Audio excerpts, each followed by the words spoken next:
Oi, oi, oi, gente! Hoje no nosso canal nós estamos com essa receita de bolo de cenoura sem glúten, sem lactose, extremamente fofinho e delicioso, com essa cobertura de chocolate com cacau 100%, feito apenas com uma cenoura e muito fácil e rápido de fazer. E se vocês gostam de receita assim, já se inscreva no canal e compartilhe essa receita com aquela pessoa que você sabe que ama bolo de cenoura, porque esse bolo é extremamente delicioso, fofinho, não fica solado, mas fique aqui e acompanhe o nosso passo a passo para você não errar e ter um resultado maravilhoso como esse bolo que nós fizemos aí. E para esse bolo, a gente vai usar o liquidificador, vamos fazer toda a nossa receita no liquidificador. E eu comecei picando aí a minha cenoura para poder facilitar na hora de bater. E a gente vai usar apenas uma cenoura de médio para grande, com a quantidade de no máximo 150 gramas. Então, o ideal aí é de 130 a 150 gramas, porque excesso de cenoura faz o nosso bolo ficar solado, tá bom, gente? Então, não usem muita cenoura. De seguida, coloquei 3 ovos inteiros, 120 ml de óleo para poder deixar o nosso bolo mais úmido e saboroso, e uma xícara de açúcar ou 220 gramas de açúcar.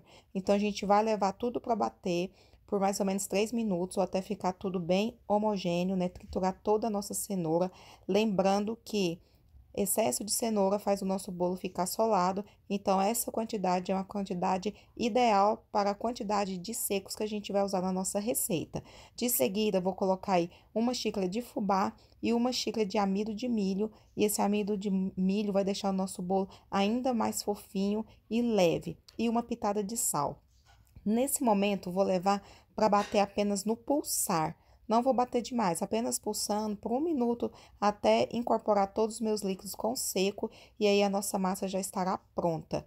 Então, nesse momento, eu vou apenas passar uma espátula na lateral do nosso liquidificador, né, para tirar essa farinha que ainda fica aí grudada, né, na lateral do nosso copo, e vou colocar aí uma colher ou uma tampinha cheia de fermento em pó para bolo, e nesse momento a gente vai levar apenas para pulsar novamente, para misturar esse fermento com a nossa massa, né, do bolo. Então, tudo bem misturadinho, nossa massa já está pronta, e eu vou colocar agora essa massa numa forma com furo, que tem 24 centímetros de diâmetro por 8 de altura.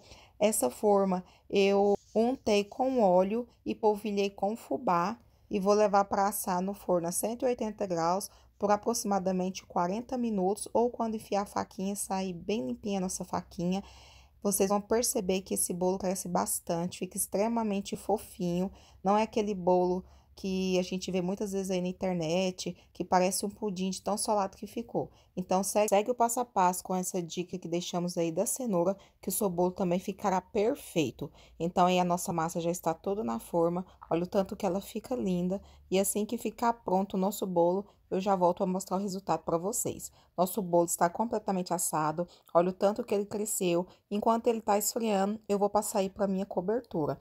Então, numa panela de fundo grosso, vou colocar 3 colheres cheias de cacau em pó, 6 colheres de açúcar e meio vidrinho de leite de coco, que dá 110 ml. Então, vou misturar aí tudo muito bem, né, até ficar bem incorporadinho os nossos ingredientes. E esse leite de coco é para dar uma textura melhor, né, na nossa cobertura de chocolate, para ela não ficar uma cobertura puxenta e nem açucarada. Então, vale a pena colocar o leite de coco, mas se você não tiver, água também dá certo, tá bom? Então, a gente vai levar essa calda do nosso bolo para o fogo médio alto, mexendo bem para essa calda não queimar.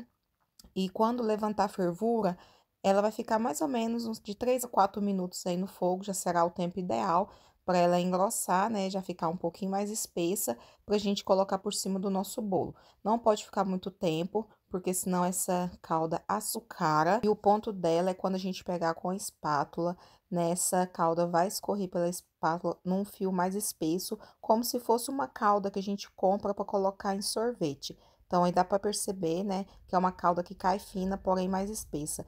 Então, nesse momento, eu já vou desligar o meu fogo, mexer mais um pouquinho aí, para nossa calda ficar uma calda mais brilhosa, né, bem lisinha. E de seguida, eu vou desenformar o meu bolo, que já deu uma boa esfriada aí, passando a faquinha nas laterais e também na parte do meio, onde é o furo, para facilitar na hora de desenformar. Também gosto, né, de estar jogando um pouco para cima para descolar completamente, e nessa hora eu já vou desenformar aí no meu prato. E a parte que eu vou usar para colocar a minha calda vai ser a parte de cima mesmo, por isso que eu vou virar novamente aí o meu bolo. E é desta maneira que eu vou colocar a minha cobertura. E olha o tanto que essa cobertura fica linda, além de brilhosa, muito cremosa e muito saborosa. E uma excelente opção para quem não pode consumir aí leite, né? E essa quantidade é excelente para cobrir toda essa parte de cima do nosso bolo, além de fazer o escorridinho aí na lateral. Então, pessoal, esse é o resultado final do nosso bolo. Olha o tanto que ele ficou lindo, dá água na boca de olhar, além de ser um bolo extremamente fofinho e não perde nada para um bolo feito com farinha de trigo. Então, se vocês também quiserem, ao invés de colocar o amido de milho, colocarem 2 medidas, né, 2 copos de fubá, também dá super certo, tá bom, pessoal? E fica aí um bolo extremamente fofinho, como vocês podem ver, chega, desmancha, não fica aquele bolo solado, parecendo pudim, mas é um bolo maravilhoso. E se vocês gostaram dessa receita, compartilha, se inscreva no canal e deixe aqui nos comentários o que vocês acharam desse bolo, se vocês também já comeram bolo de cenoura feito desta maneira. E um abraço, fiquem com Deus e até a próxima receita.